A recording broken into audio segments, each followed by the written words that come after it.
First at 5 o'clock this Thursday night, a federal grand jury indicts a self-proclaimed polygamist prophet for allegedly helping several of his underage wives flee Arizona. The federal court document just into our newsroom says that Samuel Bateman, along with 3 of his wives, worked together to kidnap 8 of them in the valley. Team 12's Chase Golightly has been following this case and brings us the very latest. Chase? Green Jonathan, investigators say Samuel Bateman was in constant contact with his wives and assisted them with kidnapping the young girls, all while behind bars in Florence, Arizona. Samuel Bateman and 3 of his wives are now facing a grand jury indictment for their alleged roles in the kidnapping of 8 underage girls in the Department of Child Safety's care. Kids 11 to 16 years old, said to be part of the FLDS Church, a polygamist group with Bateman as the alleged leader.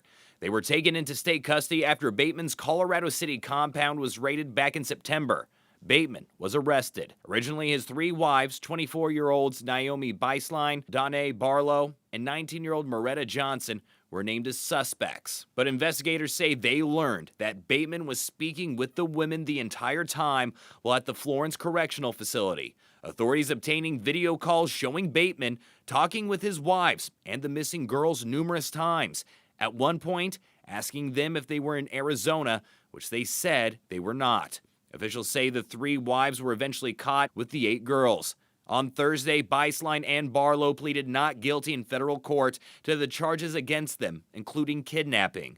All 3 women are facing life in prison, which some advocates believe is taking it too far. They were born into this cult. The only thing they knew was that little box that they were in their entire life. Flora Jessup, a former FLDS member who escaped the religious group decades ago after abuse she went through, says the 3 wives are also victims to Bateman, following his orders out of fear. These women are absolute sex traffic victims, every single one of them. While she believes they should face punishment for their alleged roles in kidnapping the kids, life in prison is not the answer. They deserve better than to be victimized by him and then to be re-victimized by the state. Calling on prosecutors to go after Bateman, who is also accused of sex trafficking across state lines and sexual abuse of minors.